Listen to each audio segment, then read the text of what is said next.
going on, Dolphins? It is your boy Dillon, and so it's still obviously pretty slow right now, hence not very much going on, not a lot of videos being made. I'm really actually kind of looking forward to training camp, not just because of all that comes with it, but because of all that comes with it, right? Meaning it's slow right now, and I'm looking forward to making some more videos and having some more things to talk about. I know, like, a lot of the other YouTubers and, like, the media, they create stories out of nowhere just to talk about stuff over the course of the off season. It's hard to do, man, but I do try and find, like, articles and things that I want to talk about. It's just that, like, for me, there's a lot, like, in this particular point in the off season, right? There's obviously a lot of speculation. Some of the reports and stuff are just like fun, whatever. But it's like, I don't know, like, what am I trying to say here? Like, when I'm reading up on the news and stuff and, like, all these articles, like, I try and find things that are, like, actually kind of substantive and, like, maybe, I mean, like, don't get me wrong, I'm not, like, against, like, the fun articles and stuff like that. I'm actually gonna talk about one today that's kind of like a mix of both, right? A little bit of fun speculation with some relevance to the team and the future and how they're gonna be going about certain things, but, like, I don't know, I guess because, like, I kind of want it to matter, and, like, I don't know what I'm talking about. I'm just gonna shut up now. I'm just gonna move on. No, but I don't know. I want to make sure that it definitely has some relevance and some value. The things that I put into my videos, because and also too, like, a lot of the stuff is just kind of like repetitive, right? So, like, I don't want to make videos that's just like, I don't want to make a video just for the sake of making a video, right? Like, I enjoy it and it's fun and I like doing this for you guys and stuff, but, like, I don't want to make, like, 7 videos over the course of, like, a couple months that are just, like, all on the same thing. Like, I don't know, I mean, because we talk about a lot of the same things anyway, anyway, whatever. Let me just go ahead and get into it, because I'm just, like, rambling about a bunch of nonsense, apparently, because, like, I'm thinking about it as I'm talking about. Anyway. Okay, so here's what I want to talk about today. So I read an article on Dolphins Wire. Came from the Bleacher Report app, but it's from Dolphins Wire by Kyle Krabs. It's a short article. Like I said, it's one of those little off-season speculation articles, but it is relevant because it is talking about some stuff that will perhaps happen in this upcoming season, something that we'd actually get a better idea of in training camp. But anyway, the title of the article is, could Dolphins Bobby McCain and Minkah Fitzpatrick be trading places? Right? So essentially what they're talking about is Bobby McCain, our slot corner, going to free safety, and Minkah Fitzpatrick going to safety. I'm gonna start off with, as far as my perspective goes, I think that would be silly. But let's get into it a little bit. It is, look, and here's the thing, right? I've talked about before, cross training guys is good, right? Making sure that people have the ability to play, here and there. You want to be able to keep defenses, guessing. You want to make sure that you have position flexibility in case a guy goes down, so on and so forth. But I do think that, I mean, they say it all the time, right? Like, we want to get the best 11 guys on the field. And I get that, right? And I also think that as it stands right now, our defense is going to be the strongest part of the team, right? Because I think that offensively, we have a lot of weapons at, wide receiver, running back, definitely. We've also got Some very, intriguing tight ends, in my opinion. I'm still really excited about Mike Gesicki and the things that he could possibly do. I'd love to see us have, like I said, I mean, people have compared him to like Jimmy Graham, and that kind of potential. And if he could be that for us, dude, that would be awesome, right? So there's a lot there. I'm not excited about the quarterback situation. You guys know that. I think that's going to turn out to be a major disaster. And look, again, not necessarily all to the fault of the quarterbacks, right? Like, I mean, I definitely think, obviously, Tannehill's better than Fitzpatrick, and I would have kept him as the veteran guy overall, but Fitzpatrick does all right. And, obviously one of the concerns with him is that he might win us too many games, so we're not positioned high enough. But I think that's also funny. Like, you're worried that the veteran quarterback you have is going to win you too many games, that you're not going to be able to be high enough in the draft to pick a new young quarterback.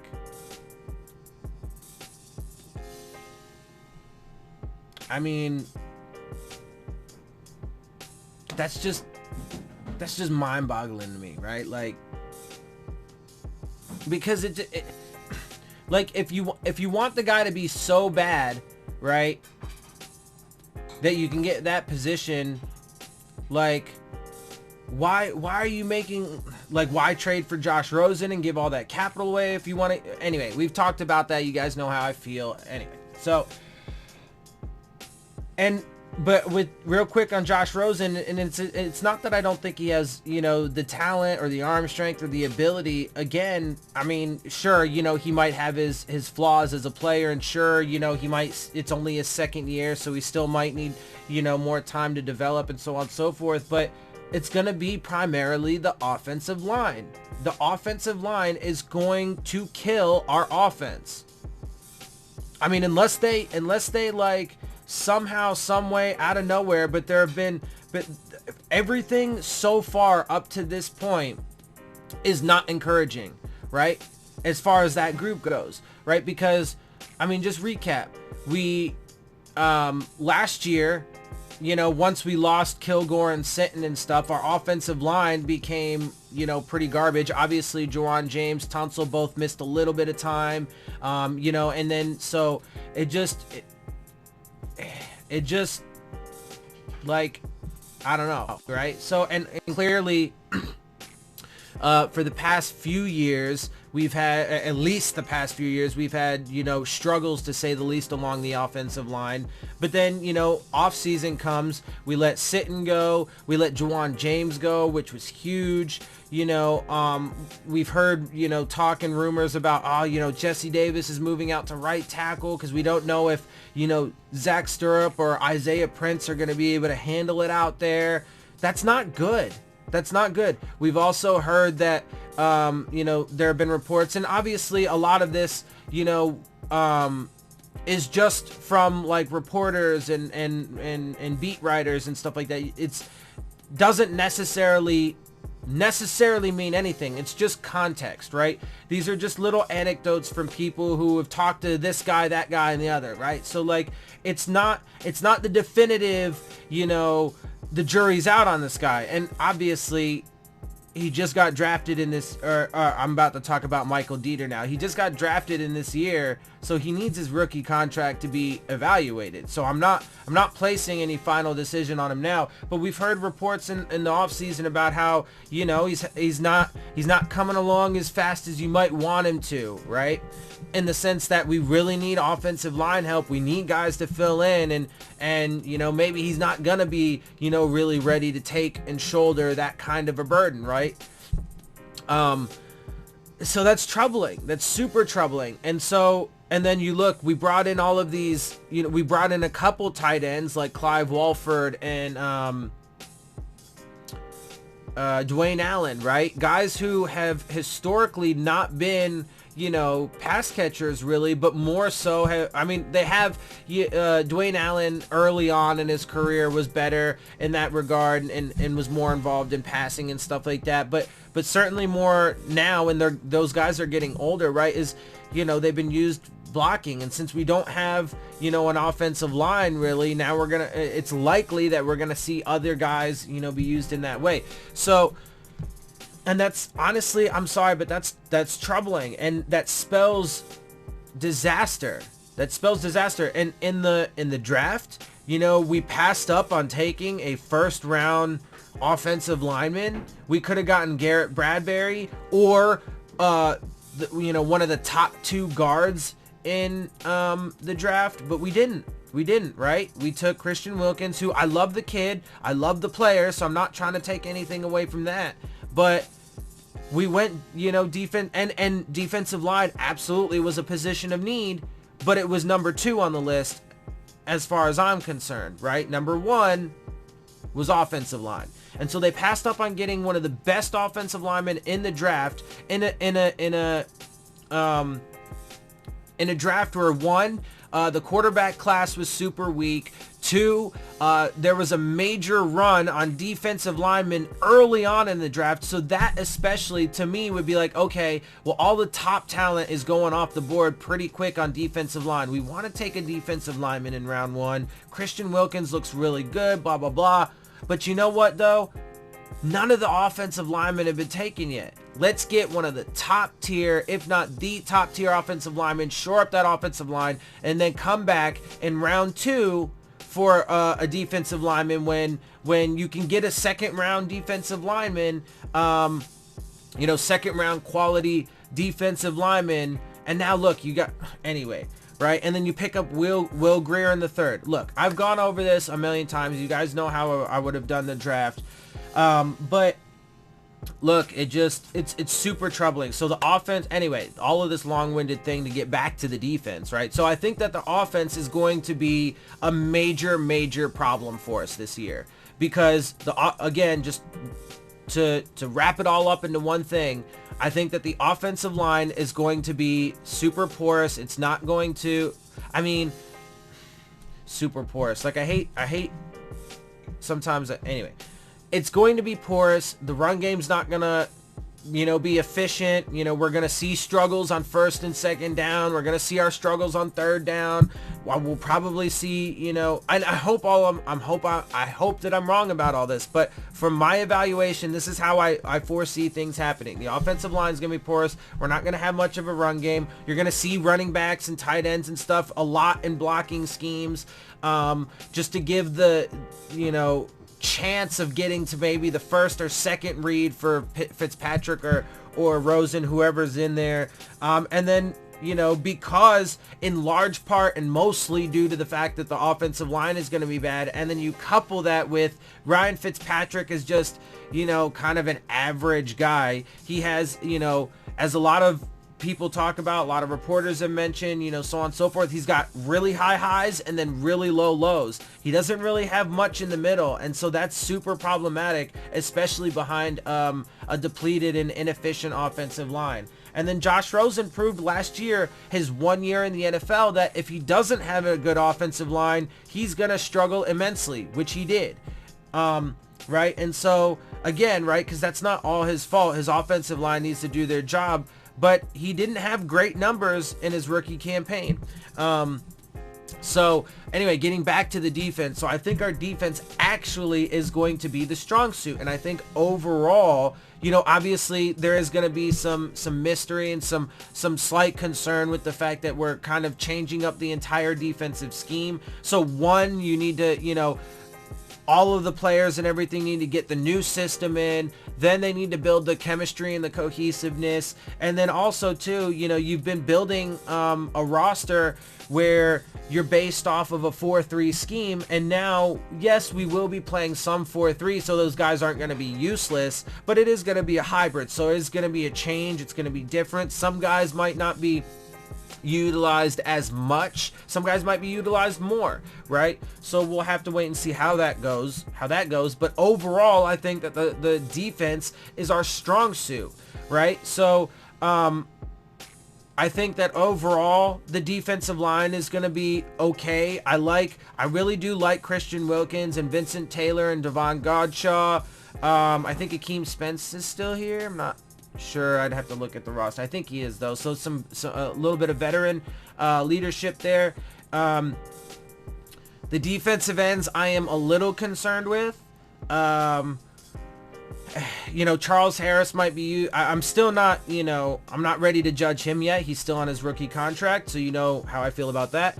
And I think he still does have a lot of potential. He does seem to be slated as being possibly used as a little bit more of like a rushing outside linebacker in this hybrid defensive scheme, which I think could actually benefit him and us in that regard. So I'm intrigued and looking forward to seeing that. But, I mean, Cam Wake's gone, Andre Branch is gone, Robert Quinn's gone, William Hayes is gone. Who do you really have at defensive end at this point, right? So that is a little bit concerning. But when you get to the linebackers, I really do actually love our linebackers. I love Kiko. I think people I think their criticisms, a lot of the criticisms on Kiko are just super unfounded as usual. People just like to bitch and complain and moan and just like to point fingers and blah, blah, blah, whatever. I think it's stupid. I think it's trivial and silly. Anyway, I love Kiko because, I mean, look, his record speaks for itself. His production and stuff speaks for itself. So whatever. And his work ethic and stuff like that. So whatever. But Raekwon, Jerome Baker, those guys I have a lot of, hopes for and see a lot of potential in.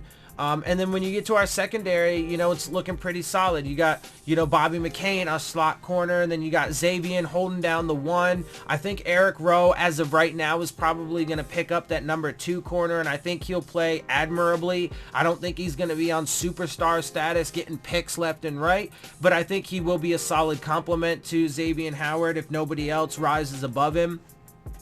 And then you have our safeties are just like locked down. You got Rashad Jones, TJ McDonald, Minkah Fitzpatrick, Walt Aikens. You got guys that super more than capable and a couple guys that are on, can be at superstar status, right? So the secondary I think is solid. So now that leads us into this conversation about, whether or not Bobby McCain and, Minkah Fitzpatrick, and I don't know, we'll have to wait and see how that goes. But personally, I think that would be a silly move. So let me get into this. During the Miami Dolphins stretch of organized team activities and offseason workouts, there were whispers about what exactly the Dolphins were intending to do with Minkah Fitzpatrick. Was he set to move to free safety? Was he going to play outside corner? It seems as though his best fit is at nickel defensive back. He can play man-to-man in the slot, but also station himself off the edge to play run support or blitz with the most deception there. Now, with that, I'm going to stop for a second, right? So, obviously last year, in part due to injuries, but last year, they moved guys around. Bobby played a lot on the outside. With that, if you're keeping it real, when Bobby's in the slot, he's money, right? But last year, and it's, there's other factors, of course, that go into it. There was a lot of flux going on, particularly with the defensive line, but, guys were having to move around. Injuries obviously were a big deal. So there were a lot of things, a lot of factors that go into it, but historically, he hasn't shown to prove, or he hasn't shown that he plays all that great, on the outside. He can do it, right, if he needs to. If we need him to, but we definitely, if you want the 11 best players on the field, having him there is not that, right? Ideally, right? So, and he just super shines in the slot. We made him the highest paid slot cornerback to be the highest paid slot cornerback, or at least theoretically, and if not, then why'd you pay him all that money to be the highest paid slot corner if you're just not going to ever play him there again, right? So there's that. But also, again, like he didn't do all that well. Minkah, he moved around a lot and he's got the, capability for sure. And look, a lot of people have been saying that, his best fit is slot corner and all this, that, and the other based off of this past year, mostly because he played there a lot. Now he did play that position a bit in college as well and did very well at it. And he did very well at it last year. But his primary position is free safety. That is what he's, built, bred, and trained for. That is what he does best, right? And so ideally, you want to keep him at free safety, right? Because he did he did show some struggles when he played like outside corner and so on and so forth. And honestly, I think that even like if I'm keeping it real, you know, I think that when he did play like outside corner last year, he did make some good plays and so on and so forth. But I do think that, you know, there were some moments where he got away with some stuff as well. Like, you know, some grabbing and some pulling and stuff like that. A little bit of, you know, PI maybe that he got away with. And so those stats, right, you know, inflate it and make it seem like, you know, he did. I don't want to necessarily say like better than what he actually did, but like, I mean, if he would have gotten called for, you know, a PI, then that stat wouldn't have, you know, benefited him anyway for those particular plays. But when you look at it, when you look at the tape and how these guys are and so on and so forth, it makes the most sense to keep Bobby in the slot and keep Minkah.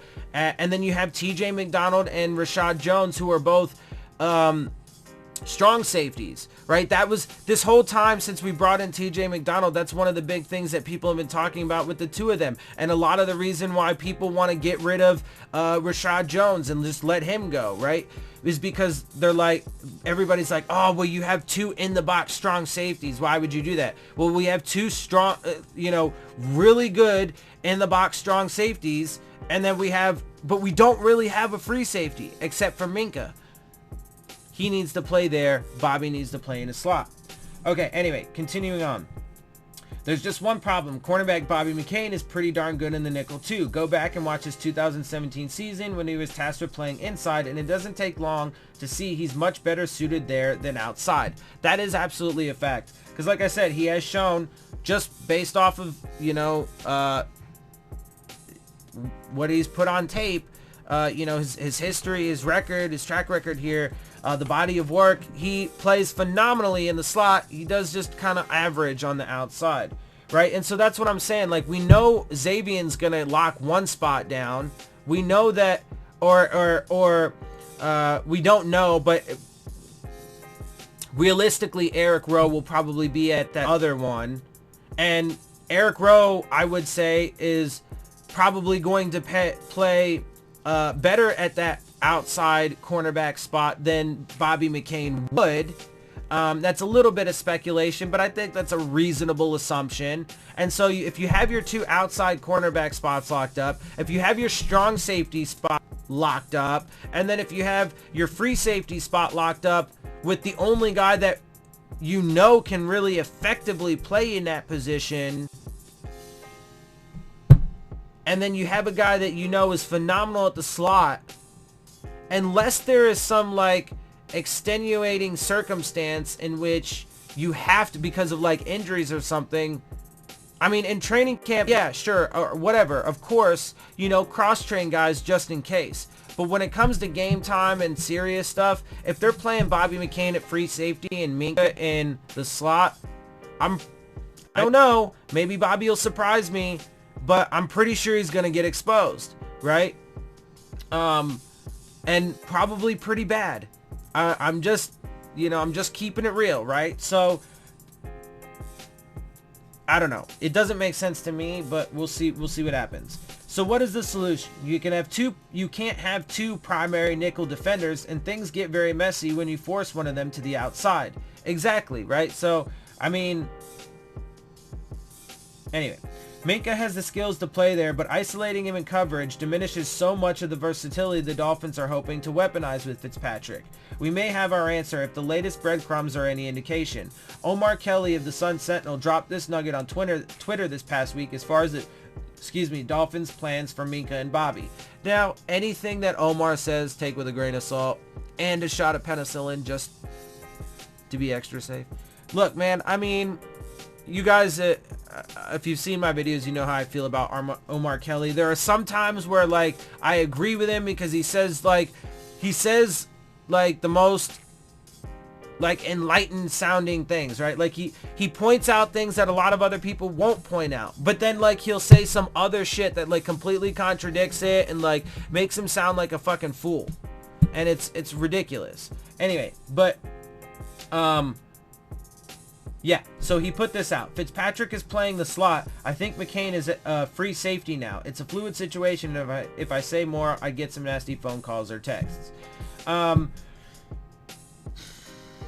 look, like I said, I mean, it just, to me, that wouldn't make any sense. And none of this obviously is definitive. It's just off-season talk, right? And like I said, Omar Kelly, he's a beat writer. Does he have access to, you know, some people in the organization and stuff? Does he get to go to practices when they're open to the media? Yeah, so he has far more access than I do, you know, and in that regard, he definitely has a little bit better of a position to speak about some of these things. But he's also proven to you know, I don't know what's the best way to say it is like, because I mean, I feel like he does believe the things he's saying. I was gonna say, like, he says stuff just to say it, like just to get, like, you know, clicks and reads and stuff like that. But I don't know. My point is like, you know, he'll say things and then, like, you know, not be right about it. Anyway. And then some stuff he is right about, right? Like I said, because there are things that he does. Like one of my biggest issues with him is that he just, like, contradicts himself a lot. I feel like he'll make these great points and then he'll just make this other point that is just like, and it's not usually in a let's be fair kind of way, right? Like he'll make this great point, you know, backed up with, like, facts and data and information and stuff like that, not just, like, you know, hearsay or anecdotal evidence and stuff like that, but like, you know, some good, you know, hardcore facts, right? Statistics, or, like, direct quotes, or, you know, whatever.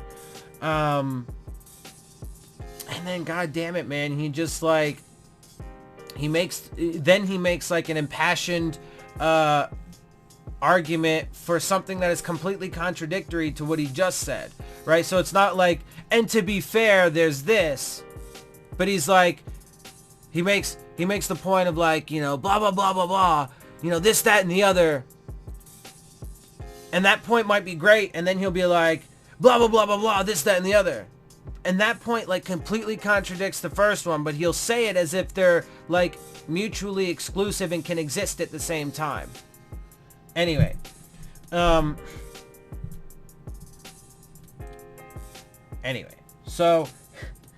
it's crazy.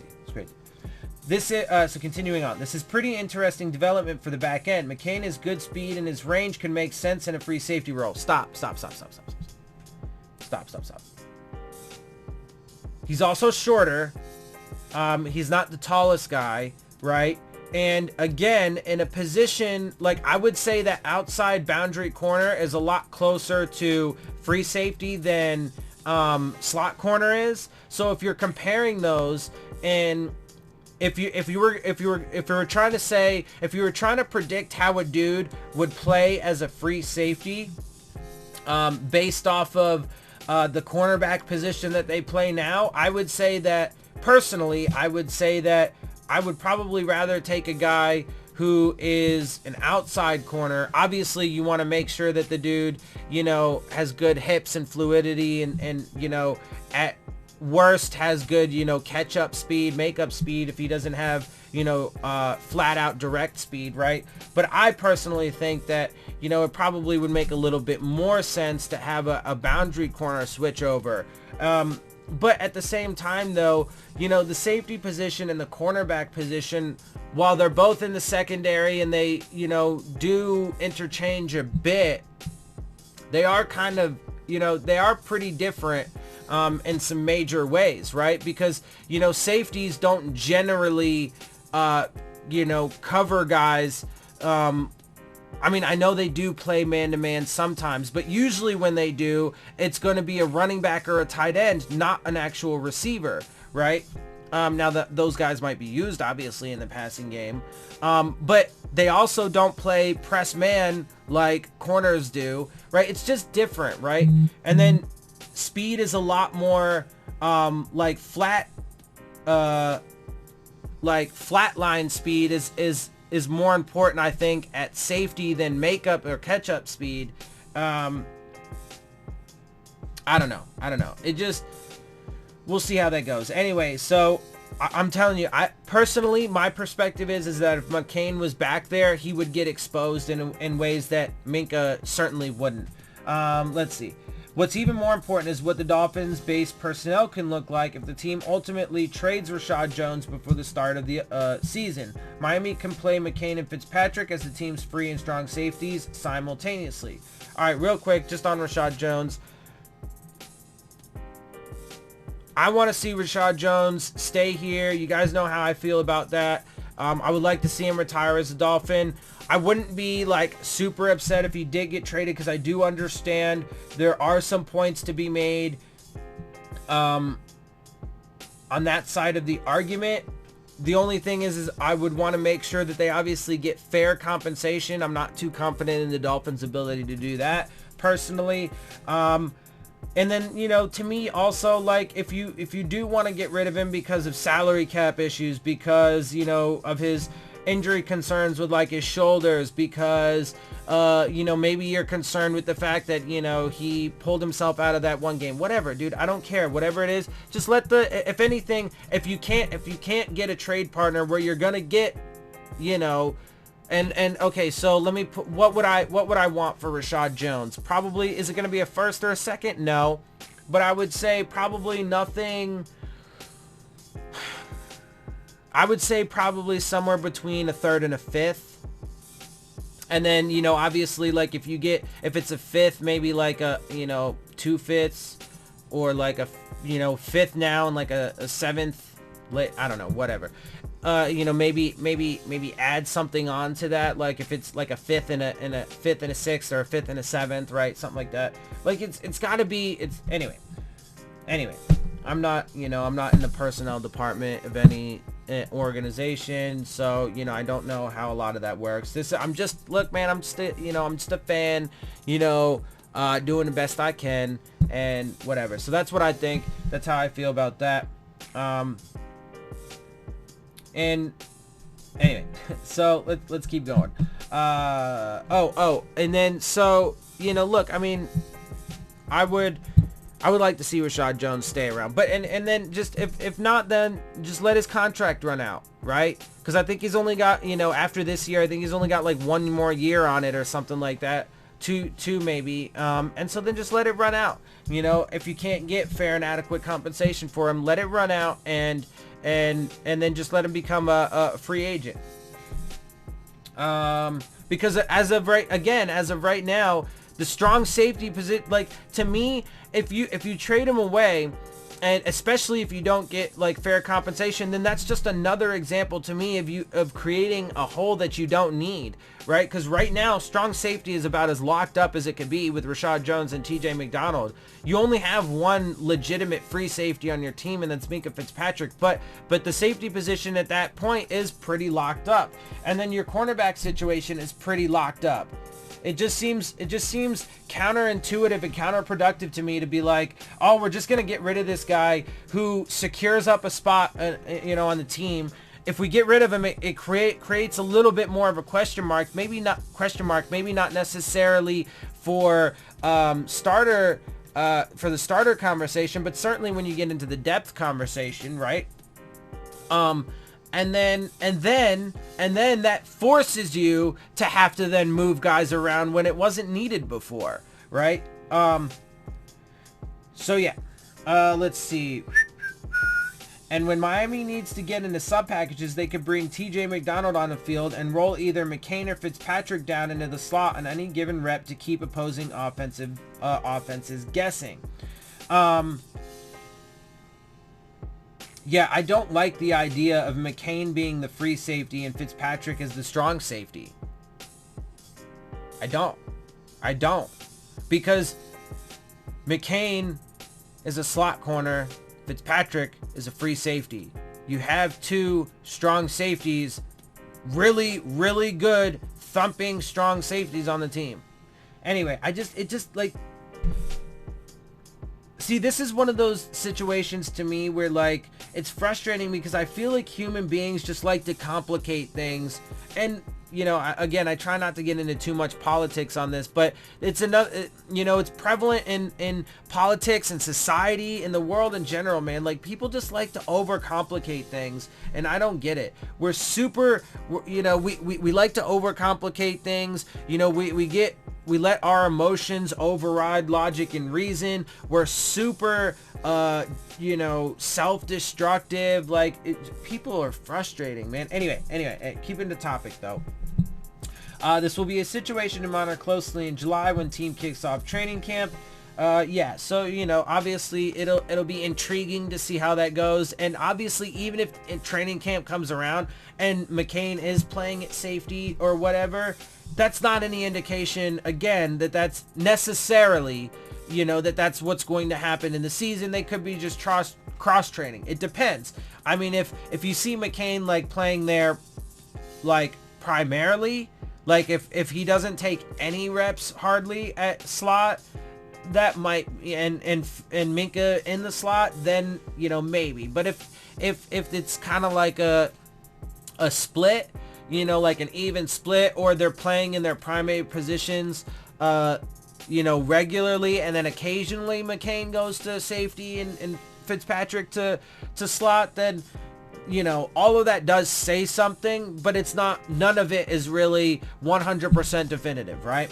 We have to wait until the games start, preseason games, and then obviously regular season games, to see how they're going to employ these guys for sure. But it will be, fascinating to keep an eye on and see how they. I feel like the battle is going to be hard enough. And this is how I'll end this, right? Like, I feel like the battle's going to be hard enough. I feel like this new regime and coaching staff already had, enough challenges to overcome when they got here to begin with. I think that they made things much more difficult on themselves with the way that they purged the roster, particularly with a lot of guys that they let go. Cam Wake specifically, Jawan James specifically, a couple other guys too. I also think that they didn't handle the draft in the most efficient way and could have done better in that regard. And so, I feel like they kind of made things more I just don't want to see them like make more choices that continue to complicate and muddle the situation, and that could just be setting themselves up for further disaster. Because again, I think the defense is actually going to be solid, but and probably the saving grace of the team if we have one. But if you start moving guys out of position for no reason, and then they start getting exposed, and we start giving up big plays, this, that, and the other, well, you're just going to look like a fucking idiot, and then the team is going to suffer. So, and again, they could prove me wrong on these things. I'm not a coach. I'm not a player. I don't have inside information, right? I just take what I see and hear and so on and so forth, and I put it together and try and make the best evaluation that I can. To me, it doesn't seem like it would make sense. So we will keep an eye on that. We will see how it all plays out. I am going to be very eager to see how it plays out, and I'm sure you guys will as well. So we'll keep an eye on it together, and obviously I'm sure we'll talk about it more in the future. With that, I am going to go ahead and get out of here. I hope you guys enjoy my videos. If you do, make sure you hit the subscribe button. Make sure you hit the like button. Make sure you hit the bell if you want to get the alerts. Leave your questions, comments, and concerns down in the comment section. Also, real quick, if you guys have anything, that you want me to talk about in specific, that maybe I haven't or that I missed or whatever, be sure to leave that in the comments as well, and let me know, and I can, if I don't know about it, I'll do some research and stuff, and then I'll talk about it. And then, of course, as always, make sure you follow me on Twitter at Dillon Tartaro. And with that, I am out. I'll see y'all soon. Fins up.